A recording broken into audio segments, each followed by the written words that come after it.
Bonsoir à toutes et à tous, bonsoir. Bienvenue dans cet épisode du mercredi, c'est lecture dit. Ce soir, nous allons continuer Janoa Vera de Jean-Philippe Jaworski. Nous avions lu donc Janoa Vera, la première nouvelle de ce recueil de nouvelles, et nous allons lire ce soir la seconde, qui s'appelle Mauvaise donne.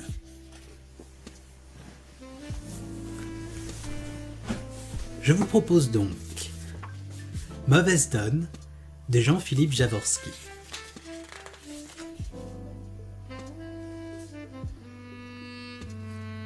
Bonsoir Hélé. Merci d'être là. Quelque chose de rouge entre les dalles fume.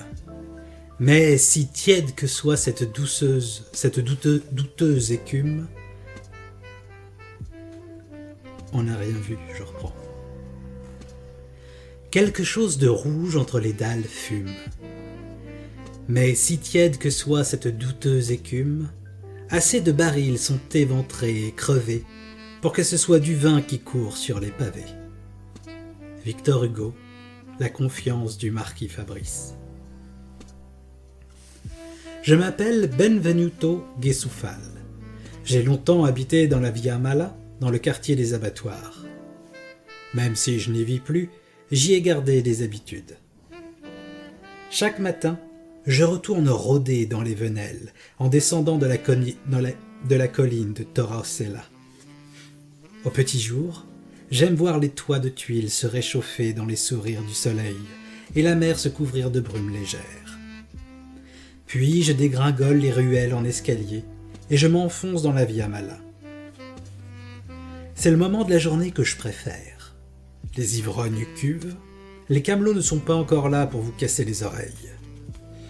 Des valets lavent à grande eau le seuil des tavernes qui ferment et celui des boutiques qui ouvrent. Des filles descendent au lavoir, les yeux pudiques, mais le déhanchement lascif, avec la corbeille à linge appuyée contre le flanc. Les patriarches sortent et s'assoient sur le pas de leur porte. Ils n'en bougeront plus jusqu'au soir. Quand ils me voient passer, ils lèvent la main avec respect. « Comment va, Don Benvenuto ?»« Une journée de plus, padre. »« La déesse te bénisse, Don Benvenuto. »« La déesse te bénisse, padre. »« La déesse me bénit au moins 15 fois tous les matins. Peut-être est-ce pour cela que je suis toujours en vie. » Plus bas, en arrivant près du port, non loin de l'arsenal, la Via Mala devient plus animée. Elle sent le sang. Des filets noirâtres ruissellent sur la chaussée en pente depuis les abattoirs. Des nuées de mouches obscurcissent l'air. Des colonies de rats grouillent au bas des façades. On entend parfois, derrière le mur d'un boucher, le meuglement d'une bête qui sent la mort. Arrivé là, je m'arrête. Je hume à plein poumon l'odeur de viande, de crasse, de merde. Je me ressource. Je suis chez moi. Je m'appelle Benvenuto. C'est un prénom qui me va mal. Je suis tueur à gages. Et salut à toi, Ganjatilk. Merci d'être là. Comment va ?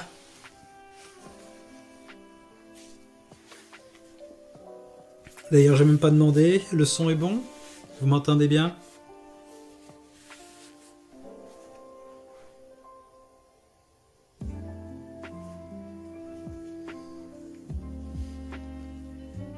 Eh bien, je vais prendre ça pour un oui. Tout a commencé à la fin de l'été, quelques jours avant la fête des moissons. Enfin, disons que j'ai cru que tout avait commencé ce jour-là. Plus tard, je me suis rendu compte que cette histoire avait débuté des années auparavant. Mais il était trop tard pour reculer. J'avais déjà été ferré. J'étais descendu sur le port. On y avait annoncé le retour de la Colorada, une galéasse qui faisait le trafic de la soie avec l'archipel de Racine et les 5 vallées. La moitié de la ville avait envahi les pontons et les quais. À Ciudulia, la chaleur estivale était écrasante. La chaleur estivale est écrasante et la fraîcheur de la mer aide à supporter la réverbération sur les murs blancs et les tuiles chauffées au rouge. Et puis, une douzaine de marchands avaient investi dans le voyage de la Colorada. La foule grouillait de commis et de comptables, envoyés aux nouvelles par leur patron. Je flânais pour tuer le temps. J'avais un ami sur la Colorada, Welf Hartman. Il occupait le poste de Bosco. Je m'étais dit que ce serait agréable de partager quelques verres avec lui. Je ne suis pas marin. J'ai même le mal de mer, un comble pour le citoyen d'une grande république maritime. Il va sans dire que je n'avais pas connu Welf sur un navire. Pendant plusieurs années, nous avions servi ensemble dans les phalanges sénatoriales. Comme beaucoup, Welf y était entré pour échapper à la corde. Ça n'a jamais été très clair, mais je crois qu'il avait été capturé pendant une campagne de l'amirauté contre les pirates de Racine. Il y est resté 12 ans dans les phalanges. Nous étions devenus amis à la suite d'une bagarre, et il m'avait cassé le nez, Nous étions devenus amis à la suite d'une bagarre où il m'avait cassé le nez et où je lui avais dagué la cuisse. L'affaire nous avait valu 20 coups de fouet. Après, on avait décidé d'associer nos fortunes. On avait fait pas mal de mauvais coups, connu quelques campagnes difficiles. L'affaire de Caelsbruck nous a dégoûtés de l'armée, et nous avons rompu ensemble notre contrat avec la Phalange. Après, je suis entré dans l'honorable société que vous devinez, et Welf est retourné à ses vieilles amours océanes. Nous nous aimons, de temps en temps, nous retrouver dans une taverne de marins sur le port. Je m'étais assis confortablement sur un tonneau, sur le quai. Un portefaix avait protesté parce qu'il devait en prendre livraison. Je lui avais adressé mon sourire de méchant garçon, et il avait filé sans demander son reste.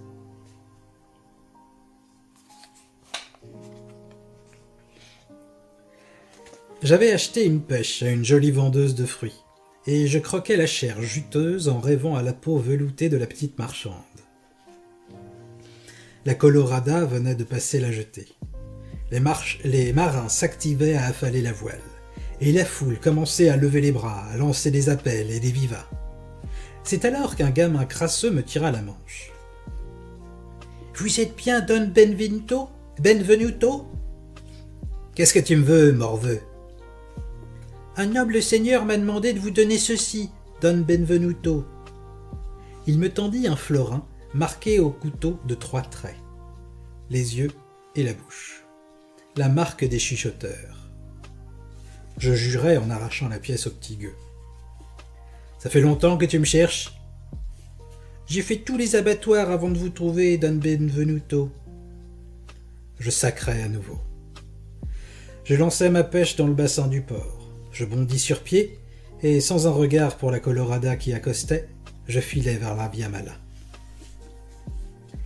La Guilde des chuchoteurs est une des plus vieilles corporations de la République de la Ciudalia. D'aucuns pensent qu'elle date de la fondation de la ville, à l'époque où les grandes familles sénatoriales n'étaient encore qu'un ramassis de capitaines pirates et de putains éreintés. Difficile à vérifier, les chuchoteurs ne conservent aucune archive. Officiellement, la Guilde est une confrérie de maîtres espions. En fait, c'est bel et bien une confrérie d'assassins, peut-être des meilleurs assassins de tout le vieux royaume. Au 7e siècle, au cours du siège de Ciudalia par les armées de Léomance, le roi Madan IV fut étranglé sous sa tente par un tueur de la Guilde. Ce meurtre sauva la République. Il provoqua aussi la guerre des grands vassaux qui scella la chute de Léomance. Enfin, ce meurtre conféra à la Guilde des chuchoteurs une aura de terreur quasi religieuse, qui rayonne bien au-delà de nos frontières. On fait parfois appel à nos services pour régler des différends politiques dans la Marche franche, dans le duché de Brohamel ou en Oromagne. La Guilde est bien sûr complètement illégale, mais le Sénat se garde de la poursuivre. Trop dangereux. Et puis n'importe quel patricien peut se payer ses services. À quoi bon se priver d'un si bon outil ? En outre, la Guilde serait extrêmement difficile à décapiter, Chaque maître espion ne connaît que quelques contacts. Rares sont ceux qui remontent jusqu'au conseil muet, le cercle des maîtres de la guilde. Et il existe une tradition sacrée chez les chuchoteurs, le silence. Celui qui la viole n'est pas tué, nous nous tuons que sur contrat. On lui crève les yeux, on lui tranche la langue, puis on lui coud les lèvres et les paupières. D'où les 3 traits, les yeux et la bouche, qui servent de signe de reconnaissance entre compagnons de la guilde. 3 traits qui rayaient la pièce transmise par le gamin. Je mis peu de temps à gagner la taverne de l'Olivier, au croisement de la Via Mala et de la Via Maculata. C'était un petit établissement tranquille, fréquenté par des habitués du quartier des abattoirs et des tanneries. Il disposait d'une arrière-cour. Les clients qui avaient la confiance du vieux Morero, le patron, pouvaient y partager une carafe de vin sucré à l'ombre d'une tonnelle. Lorsque j'entrai dans la pénombre fraîche de l'Olivier, le vieux Morero me montra la porte basse du patio. Il avait son sourire édenté et doux, comme d'habitude. Mais je perçus aussi une nuance d'inquiétude dans son regard. Il devinait de quoi il était question. « Merci, Morero, » lui ai-je dit. « Je prendrai une fiasque de ton meilleur compagnie. » Don Mascarina attendait paisiblement à une table du patio. Je remarquai immédiatement que la courette était vide. Bien sûr, comme d'ordinaire, Don Mascarina était installé dos au mur, à l'ombre, en s'arrangeant pour avoir la porte en vue. Il eut l'air agréablement surpris par mon arrivée, quoiqu'il m'eût convoqué et qu'il eût déjà patienté un bon moment. Cela faisait partie du personnage, tout comme le sourire paternel qu'il m'adressa et le geste un peu théâtral avec lequel il m'invita à prendre place face à lui. Il me salua, prit de mes nouvelles, prêta une attention toute cordiale aux quelques lieux communs que je débitais. Nous fîmes juste silence lorsque Morero m'apporta mon vin.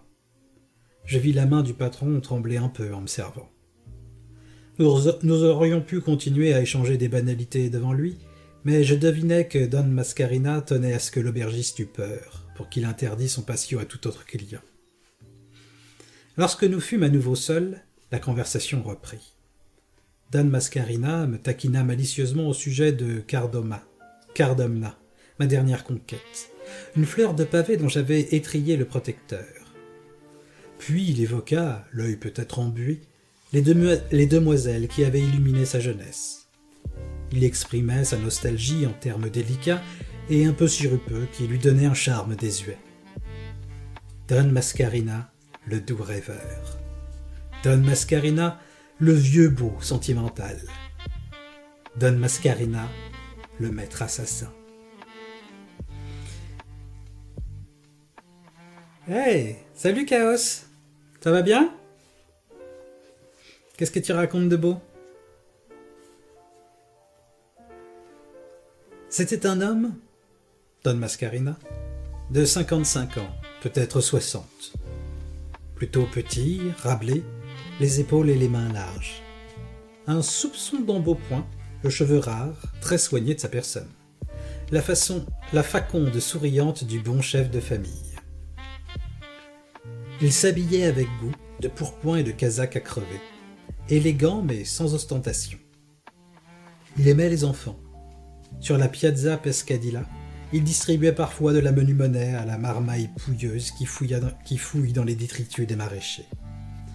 Il faisait cela avec une majesté posée et un peu ridicule, en se donnant des airs de bienfaiteur public. C'était son luxe sans doute. Un calcul aussi. Un homme qui aime se faire chahuter par des bandes de petits mendiants et qui tue comme on se mouche paraît infiniment plus dangereux, infiniment plus fiable que le premier porte-glaive venu. À force de parler des beautés qui, selon lui, avaient éclairé ces nuits de jeune homme, Don Mascarina en vint à parler de fleurs, association d'idées. Je me méfiais toujours un peu de ces associations d'idées. Elles pouvaient soudain se transformer en paraboles ou en allégories, et certaines de ces allégories avaient scellé le destin de nombreuses vies humaines. Pour l'heure, Don Mascarina décrivait avec une profusion de détails le coloris d'une nouvelle rose trémière qu'il venait de bouturer dans son jardin de la Via Sudorosa.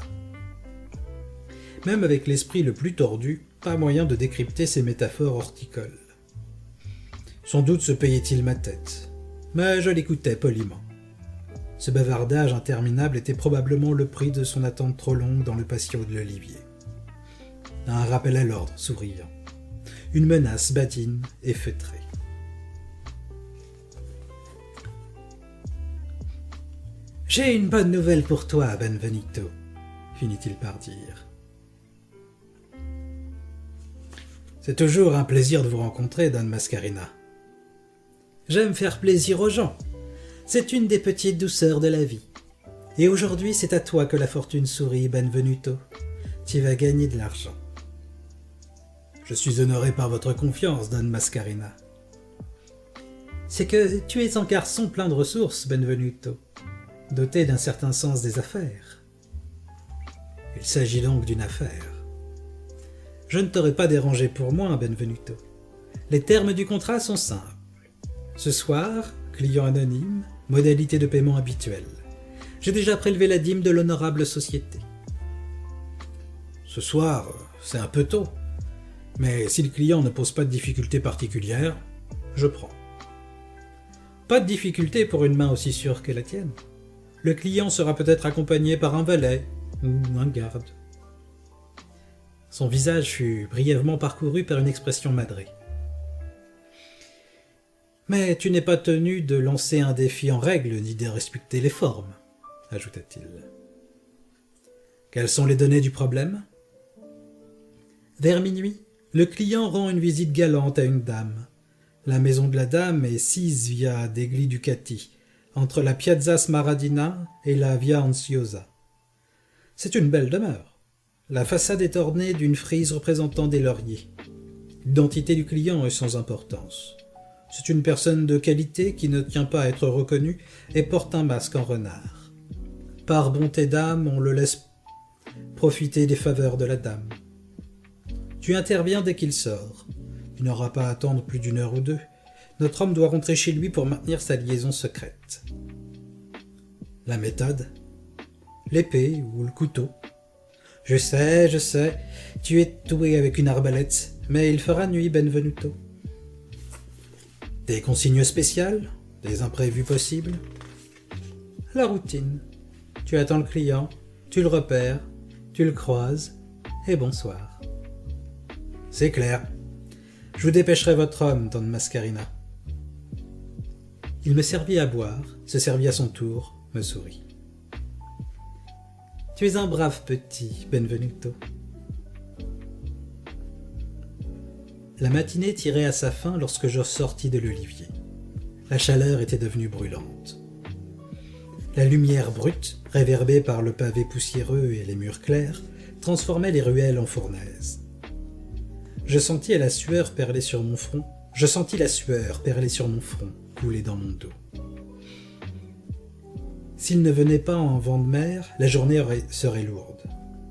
Peut-être aurais-je dû faire une longue sieste dans l'ombre fraîche de la petite chambre de Cardoma. Mais la belle fille, effeuillée par la canicule, ne m'aurait guère incité à rassembler mes forces. Et puis, j'avais soif. Avec un tel soleil, le vin vous montait à la tête et vous desséchait le palais. Je descendis vers le port. Je trouvai Welf sur le quai, à côté de la Colorada. Il discutait avec le maître Calfa des avaries que la Galéas avait essuyées et négociait le nombre de marins qui devraient rester à bord pour effectuer les réparations. Je l'attendis un peu à l'écart, à l'ombre d'un tas de barriques. Malgré la cohue des portefaix qui commençaient à décharger le navire, il m'aperçut et m'adressa un bref sourire. Lorsqu'il eut fini avec l'artisan, il s'empara de son sac et me rejoignit. Nous filâmes au banc de nage, une taverne bon marché dont les arcades donnaient sur les bassins du port. Welf était aussi blond que je suis brun, mais l'océan et l'air du grand large avaient brûlé sa peau et blanchi ses cheveux. Je retrouvai avec plaisir sa démarche souple, ses charpentes musclées et ses mains fortes rendues calleuses par le maniement des armes et des cordages. De mon côté, je voyais bien qu'il me détaillait en douce, un rire niché au coin de l'œil. « Alors, Benvenuto, toujours mauvais garçon? Et toi, Welf, toujours flibustier ?» Nous nous étions approchés, nous nous étions appropriés une table, ombragée par la galerie rustique du pont de nage. Nous avons partagé un plat de polenta, une friture de poisson et une grande carafe de vin aux épices. Pendant un moment, Welf me parla des 4 mois qu'il venait de passer en mer. La Colorada avait relâché à Elissa, dans l'archipel de Racine, écoulé sa cargaison de vin et de laine contre un chargement d'épices, de sel et quelques esclaves, puis avait fait voile vers les 5 vallées. Au large du cap Sibyllos, la Galéas avait été prise en chasse par 2 pirates. Welf était sûr que l'un des 2 vaisseaux au moins était au mouillage à Elissa en même temps que la Colorada. Le navire suidalien n'avait échappé à l'abordage que par pure chance. Une bonasse avait immobilisé les pirates mus seulement à la voile. L'équipage de la Colorada en avait profité pour se mettre aux rames et distancer les flibustiers. Welf passa rapidement sur quelques grains essuyés en haute mer, et ses yeux se firent rêveurs lorsqu'il évoqua Avaloné. Les 5 vallées, ou les 5 royaumes, sont les fiefs ancestraux des elfes. C'est une terre interdite. Quiconque n'appartient pas au peuple ancien est aussitôt mis à mort s'il se risque sur ce territoire. Pourtant, les elfes font du commerce avec les flottes de Racine et de Ciudalia. Les échanges ont lieu sur une petite île, Liuned, au large de l'Avaloné. C'est dans ce comptoir que la Colorada avait été troquée une partie de sa cargaison d'épices contre de la soie, de l'ambre et des liqueurs opiacées. Welf me disait que depuis les quais de Liuned, on apercevait le mirage lointain des montagnes d'Avaloné.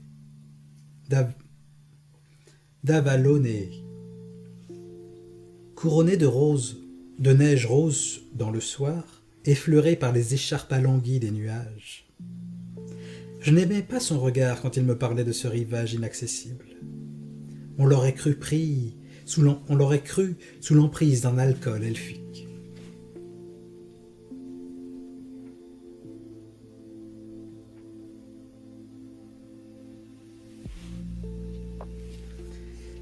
Tu n'es peut-être pas prêt de revoir Avaloné de sitôt. Ai-je lancé brutalement. Il parut légèrement désorienté, comme un homme tiré du sommeil. Puis ses yeux se retrouvèrent leur éclat. « Tiens donc, et pour quelle raison ?» La guerre menace contre le royaume de Racine. Il s'esclaffa. « En voilà une nouvelle. Cela fait des années que la République et Racine sont à 2 doigts d'en découdre. Mais le commerce rapporte trop pour que l'on tue la poule aux œufs d'or. Cette fois, c'est du sérieux. Le Sénat est déchiré, mais les bellicistes sont sur le point d'imposer leur politique. Le parti plutocrate ne les laissera jamais faire. Tu verras, Benvenuto, cela se soldera comme d'habitude. Pour équilibrer les pertes dues aux pirates, quelques grandes maisons affrèteront une poignée de corsaires et traqueront les navires réciniens. Des vendettas privés de grands armateurs, mais rien de plus. Je secouai la tête. La situation a beaucoup changé depuis quelques mois. Comme d'habitude, le Sénat a élu 2 podestats appartenant à des factions rivales. Cette année, les bellicistes et les plutocrates. Mais il y a un mois, le fils aîné de son Excellence, Avaliano Morigini, le podestat plutocrate, a trouvé la mort en mer. Une histoire idiote. Il a été arraisonné par des pirates avec un plein chargement d'ivoire. Au lieu de se rendre et d'offrir une rançon, il a joué au héros. Massacré. Bref, le podestat Morigini est aveuglé par la haine. Il est devenu sourd aux sénateurs de son propre parti et il a rejoint la ligne politique de son Excellence Ettore Sanguinella, le podestat belliciste. Ils veulent purger les routes maritimes. Il serait carrément question de lancer des raids contre les ports réciniens où les pirates relâchent. Des crédits ont déjà été votés pour lever des troupes, et on est en train d'armer une nouvelle escadre de l'arsenal. Welf grommela un juron stupéfait, but machinalement une gorgée, se passa une main sur le visage. « Les choses en sont là ?» demanda-t-il, un peu incrédule.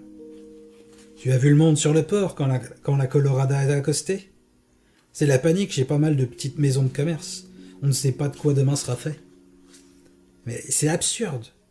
Si l'archipel est attaqué, les Réciniens ne se contenteront plus de piraterie. Le Shah lancera toutes ses forces contre nos navires et nos côtes. »« Je te l'ai dit. La guerre. » Welf resta pensif un moment. Je n'avais pas envisagé que la perspective d'un conflit pouvait l'affecter à ce point. Après tout, c'était un vétéran. Marin et soldat. La guerre contre Racine représentait pour lui une ouverture, la possibilité de se tailler sa part de butin et de gloire. Et il n'était même pas né à Ciudalia. Moi, la guerre, je m'en souciais comme de ma première paire de choses. Ça ne n'empêchait pas les particuliers de vouloir liquider leurs rivaux en amour ou en affaires.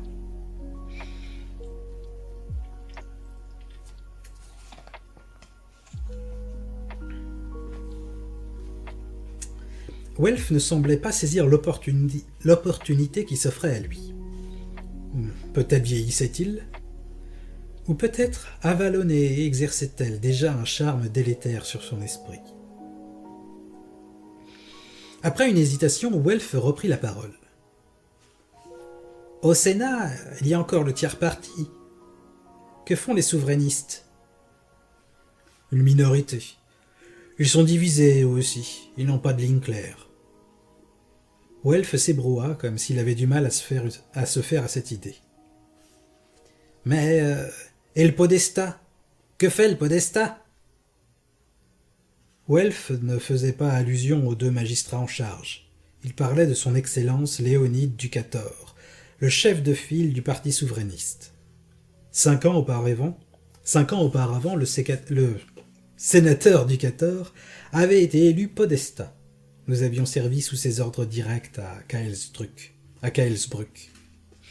Nous l'avions vu à l'œuvre, au cœur d'une des pires crises politiques et militaires des 30 dernières années. Il s'était sali les mains, et la crise passée, quand les sénateurs avaient récupéré leur pactole arraché aux ruines fumantes de Caelsbruck, on l'avait couvert d'opprobre, on l'avait traîné devant le tribunal des Neufs. Mais il avait fait face à l'adversité avec aplomb, et gagné l'admiration des phalangistes égarés dans cette fosse à purin. Depuis, malgré le terme mis à son mandat, le sénateur Léonide Ducator était resté le podestat pour les vétérans des phalanges. Dans le lot, il y avait le double sol de Benvenuto Gesufal et le lance-pessade Welf Hartmann.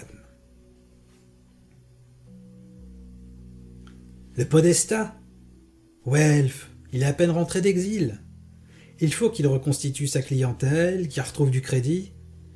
Il n'a plus le poids nécessaire pour contrer les bellicistes. Et puis, qu'est-ce que ça peut te faire ?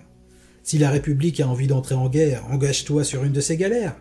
Ils feront des ponts d'or à des canailles dans ton style pour aller se faire tuer à Racine. Welf s'esclaffa. La République et le Sénat sont en train de prendre un virage radical, dit-il. Mais s'il y avait quelqu'un qui ne bouge pas à Ciudalia, c'est bien toi, Benvenuto. Serviteur, il faut bien te donner une raison de rentrer au port. Et en parlant de rentrer au port, on est là à jacasser comme des bourgeoises, alors que tu viens de te morfondre pendant des semaines sur ta coque de noix. Allez, c'est ma tournée, je t'invite au bordel. D'ailleurs, il faut que je te présente Cardamna, une petite merveille de perversité. Les deux masques se présentèrent à la maison au laurier un peu avant minuit. Je m'étais drapé dans un vieux manteau troué et allongé sur le pavé, au coin de la Via Anziosa et de la Via degli Ducati. Ciudalia est remplie de vagabonds et de mendiants qui dorment çà et là à la belle étoile. Il y avait peu de risques que j'éveille la méfiance du client. L'homme au masque de renard était de taille médiocre, vêtu avec une élégance luxueuse. Il avait jeté un manteau court à tracer sur ses épaules et avait la taille prise dans un pourpoint aux manches ouvertes, brodé en fil d'argent de motifs marins et floraux. Je ne lui vis qu'une arme, une jolie dague d'apparat, un bijou plus qu'un poignard, passé dans la boucle de l'aumônière. Son compagnon portait un masque de chérubin triste. Il ne ressemblait ni à un valet ni à un garde du corps. Plus grand que l'homme au masque de renard, aussi mince, il ne portait aucune arme visible. Il était vêtu aussi luxueusement que le client. Un manteau long et léger, frangé de brocart, dont les crevés découvraient une camisia de soie claire. Des gens riches, appartenant au milieu de grands négociants ou aux classes patriciennes. C'était un peu étrange de les voir se déplacer ainsi de nuit sans domestique. Peut-être partageaient-ils les faveurs de la dame et tenaient-ils à rester discrets. Je les avais vus arriver de loin, devant la Piazza Smaradina. J'aurais pu remplir tout de suite le contrat, mais je respectais scrupuleusement les consignes de Don Mascarina. Après tout, ce qu'il m'avait raconté ne correspondait pas forcément à la vérité. Peut-être n'y avait-il pas de dame du tout dans la maison au laurier, mais des négociations financières ou politiques. Peut-être la disparition du client n'aurait-elle de sens qu'après sa sortie de la demeure.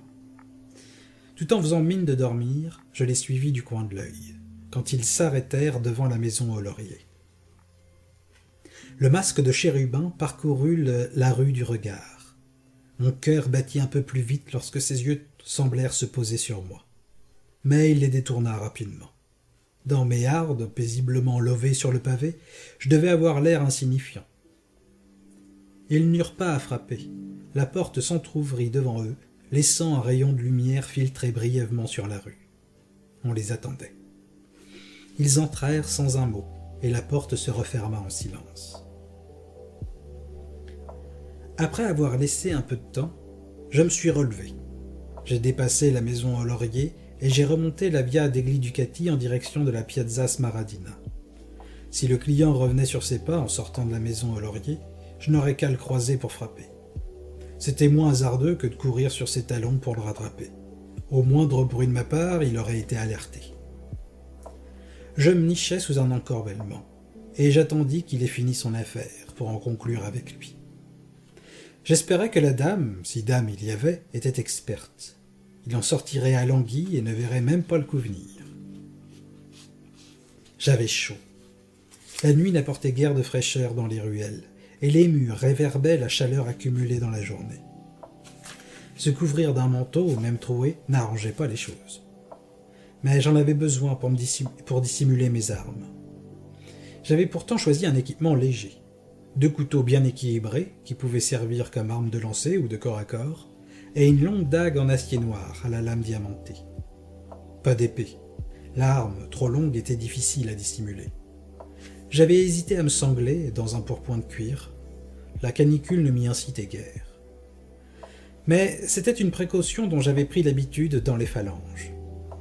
Le desséché seul sait à quel hasard se soumet le mercenaire pour remplir un contrat. J'avais donc endossé mon vieux cuir, et je transpirais par tous les pores de ma peau dans la nuit oppressée. La soif vint vite me tenailler. Je me maudis de ne pas avoir emporté une fiasque pour meubler le temps. J'attendis un peu plus d'1 heure. La nuit sur Sudalia est assez animée. Cela tient beaucoup au climat. On aime sortir à la brune pour éviter le soleil, et la chaleur étouffante pousse les gens à laisser fenêtres et volets ouverts aux étages. La ville nocturne est animée de rumeurs qui portent loin dans les rues. Prières d'enfants, scènes de ménage, sérénades, couplets d'ivrognes, rires stridents, appels à l'aide, gémissements de filles publiques. Rien de ce qui se passe dans le voisinage n'est secret. Tire-laine, mendiants et jeunes patriciens en goguette rôdent en bandes équivoques. Tout le petit monde des amours adultères, des commerces frauduleux, des trafics de vices se livre à ces entrechats discrets dans le dédale enténébré des arcades et des venelles en pente. C'est l'autre visage de Ciudalia. C'est peut-être aussi son âme qui se coule ainsi aux petites heures de la nuit, entre les frontons de ses palais, le marbre de ses statues, les dômes de ses temples. C'est alors l'heure des masques et des assassinats. J'attendis donc un peu plus d'1 heure. Puis je vis un ray de lumière se dessiner sur la chaussée, qui me signala que l'on venait d'ouvrir la porte de la maison au laurier. 2 silhouettes sortirent, 2 silhouettes masquées. Comme je l'avais prévu, elles reprirent le chemin de la Piazza Smaradina à ma rencontre. Je me levai sans hâte et sans chercher à me dissimuler. J'époussetai paisiblement la poussière de mes hardes, puis je partis droit vers mes 2 masques. J'aurais pu jouer la comédie, réclamer l'aumône ou tituber en braillant une chanson à boire. Je ne suis guère porté sur ces momeries. Elles vous font souvent passer pour un fâcheux qu'on croise plus... Elles vous font souvent passer pour un fâcheux, qu'on croise avec plus de méfiance que le passant anonyme qui vague à ses affaires. Je marchais les mains vides et bien en vue, en faisant mine de m'écarter de la trajectoire des 2 masques et en fixant un point vague dans leur dos. Le client et son compagnon ne me prêtant aucune attention, pour autant que l'obscurité et les masques me permettaient de le voir. J'entendis une voix marmonner quelque chose. Sans doute discutait-il. Plus que quelques pas, et l'affaire serait réglée. Le seul détail qui me gênait, c'était que j'étais en sueur. J'avais les paumes moites, et il me faudrait assurer ma prise avant de frapper. Je suis arrivé à leur niveau.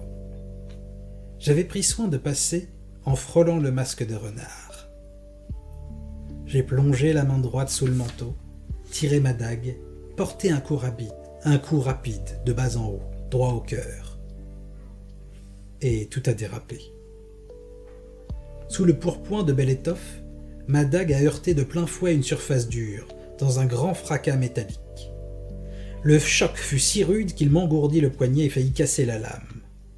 Le client portait une armure. Pas une chemise de maille, mais bel et bien un corselet de fer. C'est le genre d'imprévu qui vous fait flairer le cou tordu, qui vous caresse les vertèbres avec une main glacée. Quelqu'un a crié quelque chose, des mots étranges. Qu'importe, j'ai frappé à nouveau, en visant la gorge. Mais l'homme au masque de chérubin triste s'interposa inexplicablement entre moi et ma cible, et ce fut lui que je daguai. C'est alors que la situation a viré franchement au cauchemar. Ma lame la traversait avec aisance, comme si j'avais déchiré une toile d'araignée. Et l'homme s'est éparpillé en volutes papillonnantes, aussi légères que des rubans de fumée. Quelqu'un a crié de rechef, et j'ai compris. « Écartez-vous, votre seigneurie !» Votre seigneurie ? Et, avec l'affreuse logique des mauvais rêves, le cauchemar devint affolant. Autour de moi, la rue s'était remplie de chérubins tristes. Du coin de l'œil, je vis un carré de lumière apparaître, soudain devant la porte de la maison des Lauriers. 4 silhouettes bondirent sur le pavé, armées d'épées et de mains gauches, et galopèrent dans notre direction. Un vrai coupe-gorge. Mais cette fois, c'était moi, le client. Tout autour de moi, les chérubins se lancèrent dans une chorégraphie bizarre. Un gestuel rituel exécuté dans un ensemble parfait, tandis qu'une voix grave entonnait dans l'ombre une lente incantation. Un mage. Seuls les patriciens les plus puissants avaient les moyens de louer les services de maîtres en sorcellerie. En tout cas, je comprenais un peu tard pourquoi les 2 hommes ne semblaient ni armés ni accompagnés par des valets. J'avais mis les pieds dans un sale guêpier. Ma gratitude éternelle au bon plan de Don Mascarina. Ma décision fut vite prise. Sauver ma peau. Le client pouvait danser le menuet au milieu de son ballet de chérubin si ça lui chantait, je l'ai décampé dardard. Plusieurs problèmes à gérer. Tout d'abord, les 4 spadassins qui allaient me tomber dessus. Je ne faisais pas le poids. Donc il me fallait filer par la Piazza Smaradina. Ça sentait plus que jamais son coup fourré, mais je n'avais pas le choix. L'autre problème, c'était les versets corrompus qu'une voix de basse était en train de scander au milieu des masques tristes. Pas moyen de repérer où était le sorcier au milieu de ces pantins, ni de le liquider avant qu'il puisse lancer un nouveau sortilège. Dans les phalanges, les instructeurs nous avaient appris un truc pour détourner notre attention des silhouettes, des illusions suscitées par magie. Il fallait fixer son esprit sur autre chose. On nous faisait compter n'importe quoi. des hallebardes ou des courgettes, pourvu que cela détourne notre attention des tours joués par les apparences. Je me mis à compter à mi-voix. 1 florin, 2 florins. Je me ruais vers la Piazza Smaradina, en dispersant de l'épaule deux fantômes de l'homme au masque chérubin. J'entendis plusieurs cris derrière moi, des ordres peut-être. L'une des voix me parut bizarrement familière. 3 florins, 4 florins, 5 florins. Mais ce n'était pas le moment de se poser des questions. Derrière moi, la cavalcade était diablement rapide. Je fis glisser un couteau dans ma main gauche. 6 florins, 7 florins, 8 florins. Je m'approchai de la Piazza Smaradina, et soudain, à une cinquantaine de pas devant moi, surgirent 3 nouveaux sicaires, l'épée au clair, qui me fonçaient dessus. Une nasse, coincée à 1 contre 9. Mais s'il y avait une chose que j'avais apprise lors des phalanges, c'était que rien n'était jamais perdu. Je chargeais droit devant, comme à la parade.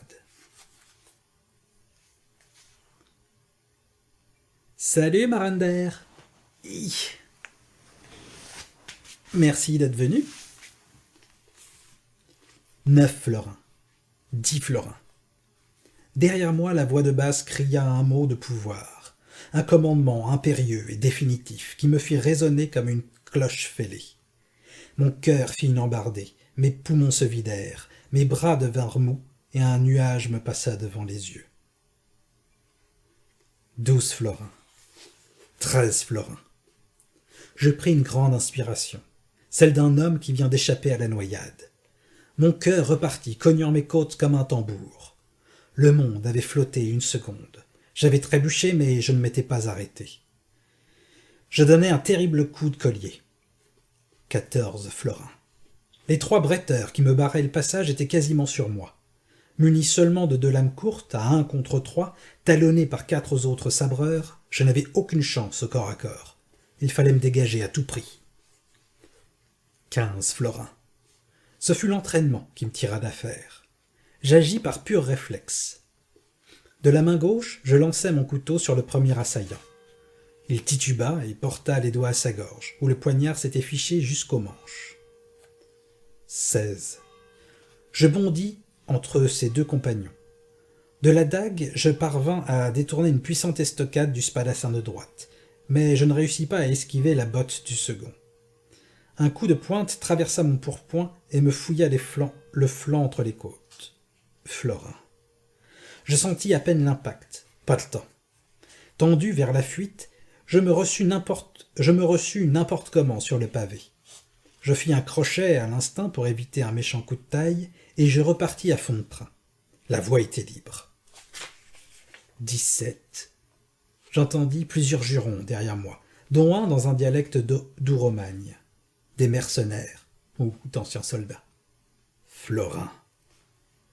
Les deux soudards qui avaient tenté de m'intercepter dérapèrent rudement et se jetèrent sur mes talons. Ils étaient suivis de près par les 4 spadassins de la maison au laurier. 18 florins. Je débouchais en trombe sur la Piazza Smaradina. Les bottes de mes poursuivants claquaient sur la chaussée en faisant le vacarme d'une harde au galop. Je les entendis se déployer en arc de cercle derrière moi, dans l'espace dégagé de la place. 19 florins. Ils se mirent à crier, des choses aussi discourtoises que « Au meurtre !» ou encore « À l'assassin !» La situation m'aurait presque fait rire, n'eût été la terreur qui me nouait le ventre et le souffle qui n'allait pas tarder à me manquer. Pour un peu, j'aurais repris les appels en chœur avec eux. 20 florins. 21 florins. Fouetté par la peur, mais aussi par l'excitation d'avoir forcé la souricière, je donnai un nouveau coup de jarret. Je suis un bon coureur, et dans les circonstances pareilles, n'importe qui attrape des ailes. Mais ils ne me lâchaient pas. Ils avaient même une sacrée détente. 22 florins. 23 florins. 24 florins. 25 florins. Nous avons traversé la diagonale de la place à toute allure. Je m'engouffrai d'un bond dans la venelle la plus étroite, sous les contreforts du temple d'Aquilo. Ils se bousculèrent pour s'y jeter sur mes traces et perdirent un peu de terrain. 26 florins. 27. Je fis glisser mon deuxième couteau dans la main gauche.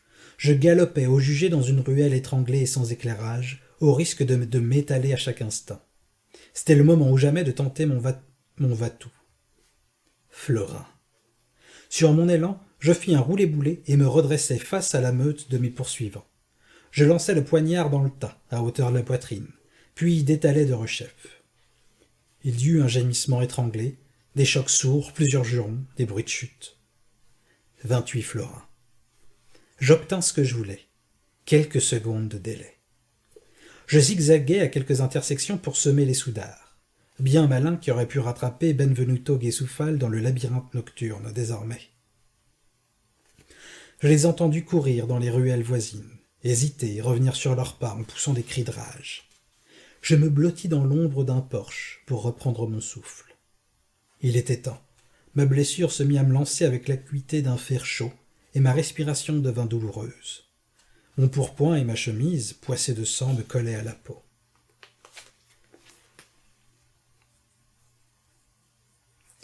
Ils tournèrent un petit moment, passèrent à 2 reprises à quelques pas de ma cachette. Ils agissaient avec méthode et une certaine discipline. On aurait dit des alguazils ou des soldats. Puis, sur un ordre sec, ils refluèrent. À 267 florins, je réalisai enfin que je pouvais m'arrêter de compter. J'avais connu des nuits meilleures. Un bon assassin est comme un bon artisan.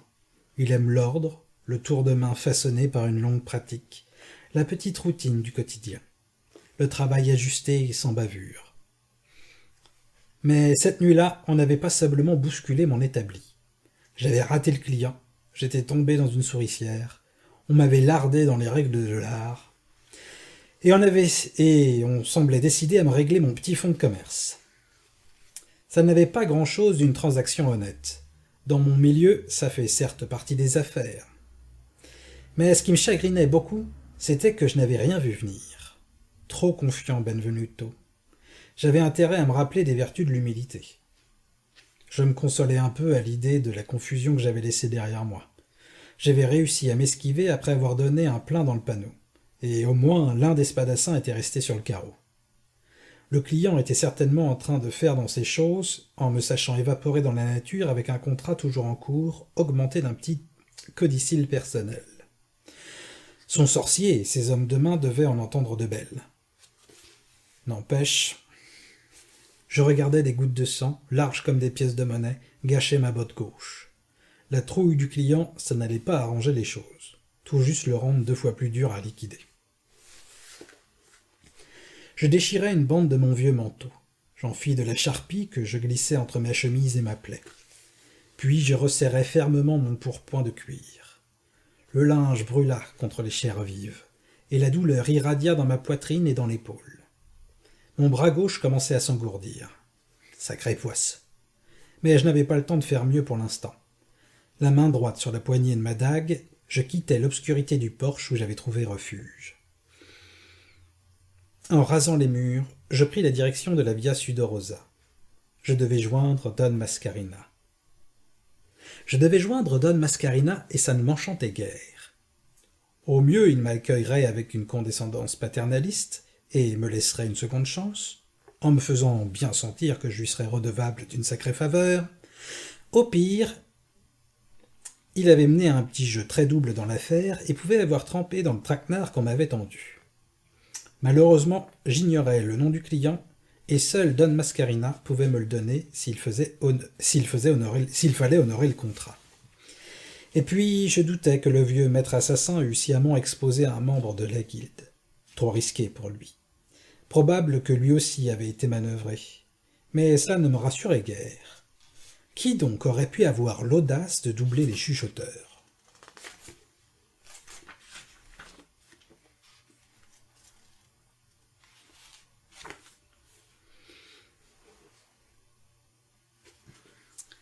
Des chiens hurlaient dans la via Sudorosa. Il y avait sans doute d'autres rôdeurs aux alentours. Je me faufilais avec une méfiance accrue, en regrettant mon épée. Je pensais également à la voix qui m'avait paru familière, au milieu de l'échauffourée. L'un des spadassins au moins m'était connu.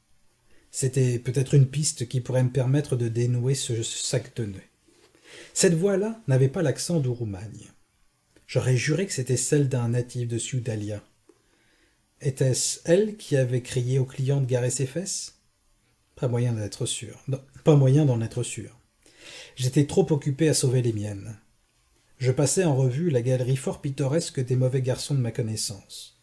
Crocheteurs, caïmans, coquillards et écorcheurs divers défilèrent sans que je ne pus mettre un visage sur cette voie. Situation irritante quand un souvenir rétif vous nargue comme un truand tapis dans les ombres. Je finis par arriver au seuil de la gentilhommière de Don Mascarina. Le maître assassin gitait dans une très vieille maison, la seule aile encore debout d'un antique palais patricien, édifié sous les rois de Léomance. La façade de pierre usée penchait sur la rue.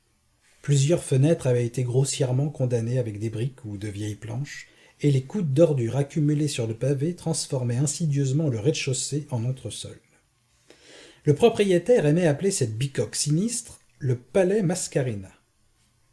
Lorsqu'il recevait des visiteurs, il prenait un malin plaisir à leur imposer une interminable visite, soumettant à leur admiration les merveilles architecturales de ses corridors étranglés, de ses escaliers branlants, de ses salles étriquées aux fresques écaillées. Bien sûr, tout cela tenait du jeu et de la manœuvre d'intimidation. Don Mascarina aimait beaucoup voir ses interlocuteurs s'extasier péniblement sur le luxe de cette demeure rongée de décrépitude. En fait, Don Mascarina appréciait son palais pour d'autres raisons. La bâtisse, vaste et riche en recoins, lui permettait de loger une demi-douzaine d'hommes de main et de postulants assassins. Et puis, par-dessus tout, la demeure avait conservé un jardin clôturé de murs lépreux et de façades fissurées. C'était le petit coin de paradis du maître assassin. Chaque jour, il allait damer ses allées, arroser ses parterres, respirer les nuances suaves de lilas, du lys et du jasmin. Je connaissais bien le palais Mascarina. Après avoir rompu avec la phalange, j'avais été assez vite approché par la guilde. C'était Don Mascarina qui s'était chargé de ma formation. J'avais passé un peu plus de 2 ans sous sa tutelle directe en tant que postulant, dans son coquet manoir. Or, s'il y avait une habitude que j'ignorais à Don Mascarina, c'était de laisser son repère ouvert à tout vent. Pourtant, cette nuit-là, alors que j'arrivais sur le seuil usé de la demeure, force fut de constater que la porte bâillait légèrement, et que nulle lumière ne filtrait dans l'embrasure. Sueur froide, ça puait le traquenard, et tous les chiens du quartier qui hurlaient à la lune, en un chœur désaccordé. Avec sagesse, je m'écartai sans bruit de cette entrée, offerte comme des mâchoires d'un piège à loup. Mais je ne pouvais pas disparaître ainsi. Peut-être la nasse ne m'était-elle pas destinée. Par-dessus tout, je serais resté en péril de mort tant que j'aurais continué à naviguer à l'aveuglette. Il me fallait voir Don Mascarina. La pierre effritée de la façade offrait des prises assez faciles pour grimper jusqu'à une fenêtre du 2e étage. Je glissai ma dague entre mes dents et j'entrepris l'escalade. Jadis, lorsque j'étais postulant, j'empruntais souvent ce chemin pour aller flâner en ville, ni vu ni connu. Malheureusement, ma blessure me gênait. L'effort la déchira, et je me remis à saigner. Mon bras gauche devenait de plus en plus faible, et je crus bien que j'allais décrocher juste avant d'atteindre la fenêtre.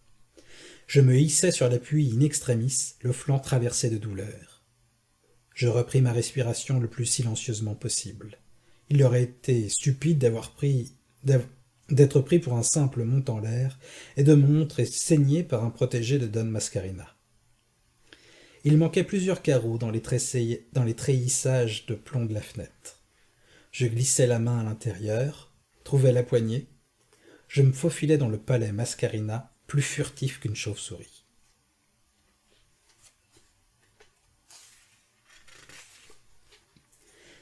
Il faisait noir comme dans un four là-dedans, à peine si les rares fenêtres à meneaux délivraient une obscurité moins profonde, et le silence était écrasant. Pas un bruit dans la grande demeure gorgée de ténèbres. Les aboiements des chiens résonnaient dans les vastes espaces, vides et noirs, étouffés par l'épaisseur des murs. C'était le seul son que je percevais. Pas de mouvement, pas de voix, pas de ronflement. Pas même un souffle ou un murmure. L'immobilité des choses mortes. Un silence lourd, comme les marches affaissées, les plafonds trop hauts, les pièces borgnes, la nef crevée des charpentes. C'était tellement anormal que je faillis rebrousser chemin. Je crus alors percevoir une vague rumeur, un gémissement à peine audible, étouffé par l'épaisseur des pierres, une plainte à demi asphyxiée, aiguë, très faible, qui me hérissa tous les poils du corps. Ça semblait humain, mais je n'en étais pas absolument sûr. Tous les chiens du quartier se remirent à donner de la voix de plus belle.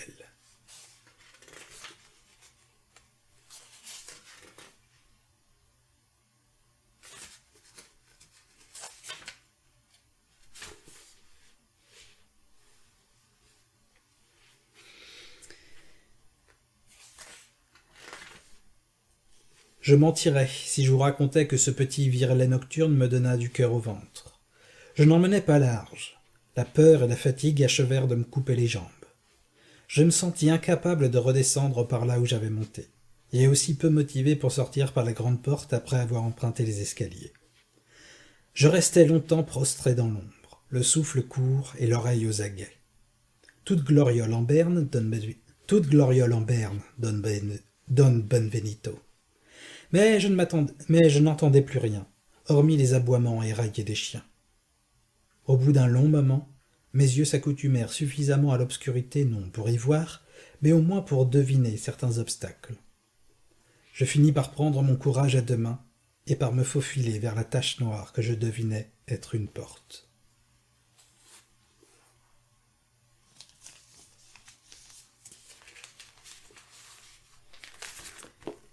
Et ceci clôturera la lecture de ce soir. La nouvelle est assez longue, et je ne pense pas en avoir lu la moitié. Donc nous lirons la suite mercredi prochain, et probablement mercredi d'après. J'espère que ça vous a plu. C'était donc Mauvaise Donne de Jean-Philippe Jaworski dans le recueil Jeannois Vera.